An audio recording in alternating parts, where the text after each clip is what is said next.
Hey guys, here's the truth about accuracy. Here's your accuracy killer right here. This is called your muzzle, this whole thing. This is called your crown. And right here's the edge of your crown. Compared to burl burn, this edge, this muzzle, is 100 times more delicate than your throat being burnt. So guys, listen to this. Listen to what James has to say about little things here. Behold also the ships, which though they be so great, and are driven of fierce winds, yet are they turned about with a very small helm, a rudder, whithersoever the governor listeth, even so the tongue is a little member part of the body, and boasteth great things, and behold. Guys, like these muzzles here, these muzzles are a very small part of this system here, this hunting system, shooting precision system. It's a very small part these muzzles are.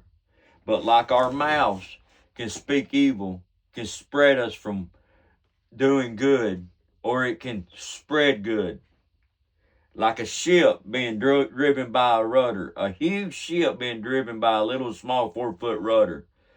Small things have big impacts. So therefore, we're going to take burl burn as a burrow killer. This is not the case, guys. For 99.9% of the people out here, a little burl burn can be forgivable. A little JB bore paste, shining it up, get the carbon out of it, extend the bullet a little bit out of the case, change your overall length, you're right back into hitting an accuracy node. You can chase that for 7, 8, 10,000 rounds. So what? Your gun slows down 50 feet per second. When you very first buy it, it speeds up by about 100 feet. You got to break it in with 200-300 rounds just to get a consistent speed so you can do your data. That first 200 rounds, you might as well throw away. Yeah, you can play around with it, but that first 200 rounds, it's going to change right there somewhere and start speeding up instantly. You don't want to be in the middle of a bench rest competition and your gun speeds up, because it will. Same thing with PRS. You don't want to be in the middle of a competition and it speeds up. So therefore, go out and break your gun in, then do your load data, and then it will start slowing down a little. It won't be a drastic change real fast. After 2, 3, 4,000 rounds, and it depends on how you treat your burrow, guys. You know, I've owned guns for years and years and years and shot several hundred rounds a year through all of them. And I'm the type that I shoot 3-round groups, sometimes 5, but I used to let my barrel cool 5 to 7 minutes in between each shot, because I was worried about that throat. I just traded the 7 mag off not long ago. Oh, better take that out of the video. Strike that. I had a 7 mag that I shot quite a bit, but bore scope it, you cannot tell it. But on the other hand, I had a rear tank Ruger back in my early 20s that I hit on a rock walking up a creek channel coming down between 2 ridges. I was walking up, and as you're stepping up, if you're holding your barrel right here, you drag it against the rock. Well, I smeared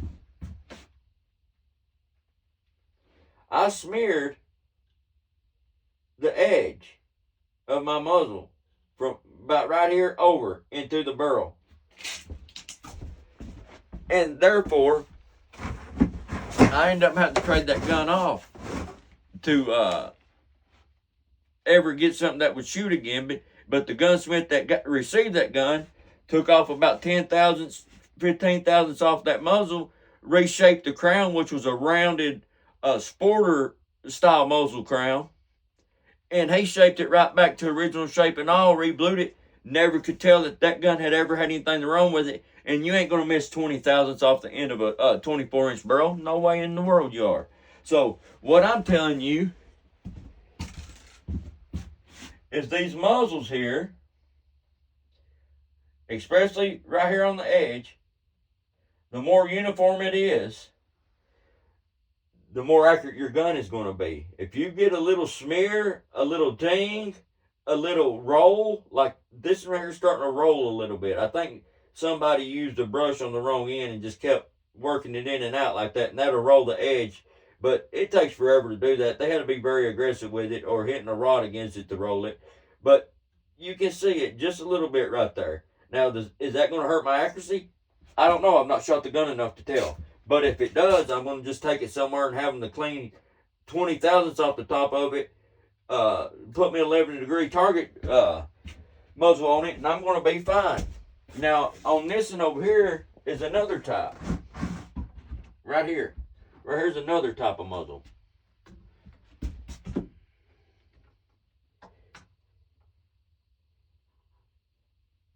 Right here's another type of muzzle. Right here. Now right here's another type of muzzle.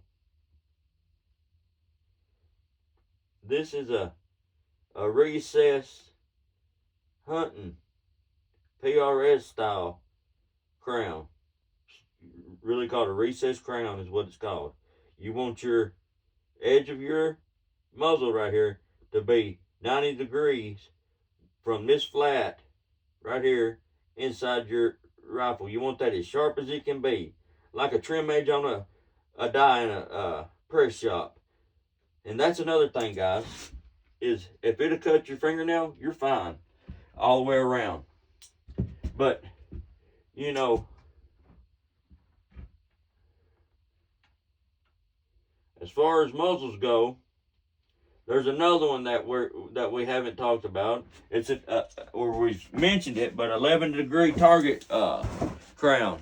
That's what all the competition shooters use. 11-degree target crown.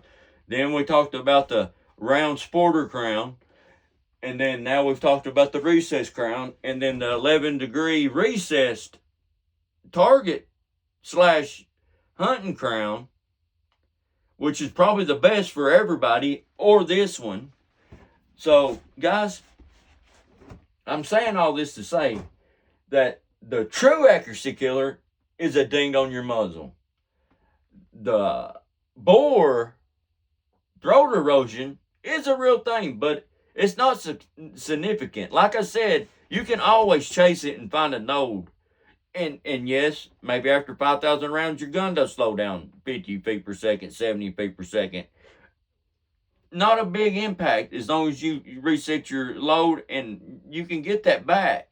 So the true thing is don't be changing your barrels out like tars unless you're truly a competitor shooter. Now, when you're needing to shoot a .1 MOA group, that's a different story. That's top tier elite accuracy. 0.5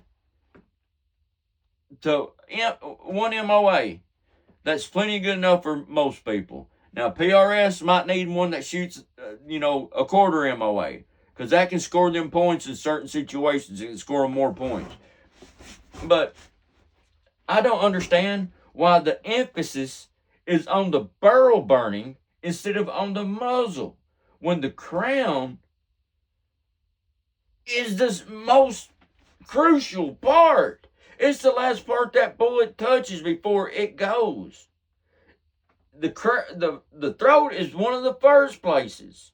So, I don't know, it just boggles me. And the thing about this is people don't need to change their barrels. This is the 22-250. It's a barrel burner. But I guarantee you I get 10,000 rounds out of that gun, depending on how I treat it. Same thing with that 6.5 Creedmoor. 6mm Creedmoor over. Oh, it's a barrel burner. Don't buy them used. Well, I did. So, we're going to see. I already shot it a little bit. At 100 yards, you could put your thumb over the group. But it was kicking one out to the side. On every 3-shot group, it's kicking out to the same way every time on the third shot. First two cutting each other. 200 yards. First two, 3/4 of an inch away. The third one about an inch away, hitting about a 1.5 to 2 inch circle at 200 yards, which is MOA or under. Several groups right in a row did that. Never had one over 2 inches. The smallest one about an inch and a quarter. Biggest one right at 2 inches. So is that good enough? Man, that's great. That's great. Now, do I want to find out what's making that bullet kick on that third one? Yes, and I will. On that rifle there, I brought it home and cleaned it and put the little cheap bore scope thing in it. It's not really a bore scope, but I could see up through the throat. And it had a scale in there that I thought was Stroller Rose. And I thought it was the worst gun I had ever seen I had never seen nothing like this. It looked like that throat was just burnt completely out. But in all reality, it was a scale where somebody had abused that gun. They had built up a donut that no telling how thick it was, and at least a half inch up through the barrel. Never seen nothing like this. It was actually overpressuring factory Hornady rounds. So that's telling you something. So was that the culprit? I wouldn't have never known this, and I was disgusted when I seen that. But as I was cleaning it, for some reason I thought, man, I'm going to put some of this muzzleloader water-based copper solvent carbon cleaner in it and let it sit. Well, when I did that, evidently it broke that caked on carbon baked crust, broke it loose. Because when I pushed the cleaning rod or pulled the cleaning rod back through it this way, it broke out 2 big old chunks. And I noticed whenever it come out the end up there a little bit, it poofed out a bunch of dust. And I had already cleaned that all the way down to bare metal for most part. And that's why I looked at the throat and it's making me sick. Is because I thought that was the bare metal. And it looked like it. Well, long story short, once I got done, I put a little JB bore cleaner in it, worked that throat, and it shined up very well. Very well. I mean, very well. So, in all reality, I think that crust protected it. Now, what is the accuracy killer? This little roll right here. I believe if I end up not being able to get that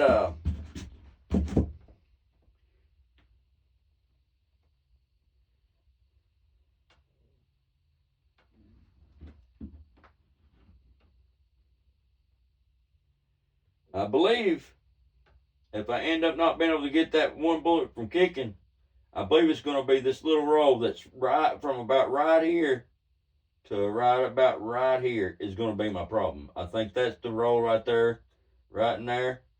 I think that's going to be what's giving me my fit, because that's rolled pretty good. That edge is rolled in pretty good instead of a 90-degree sharp corner.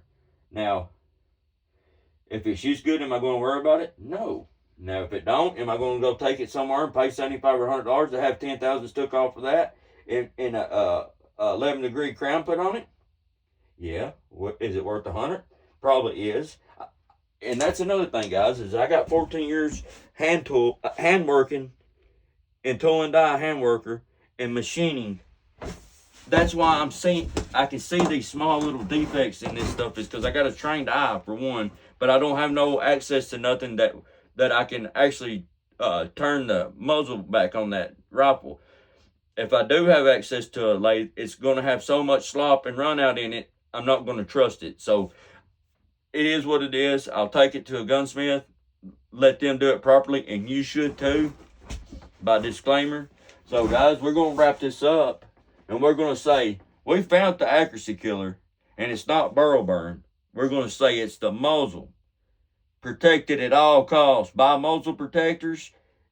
Don't put it muzzle down in the floorboard.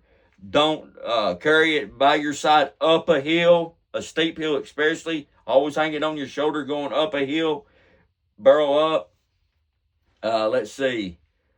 Just be mindful that it don't take much. It just takes a little bitty nick right there to ruin your group until you have somebody fix it. And most of the time, 99% of the people ain't going to have a trained eye enough to see that it's a little nick on the muzzle that they didn't even know happened is causing their problems. So guys, I want you to know this right here. like and subscribe. The next tip for you. And like always, God bless.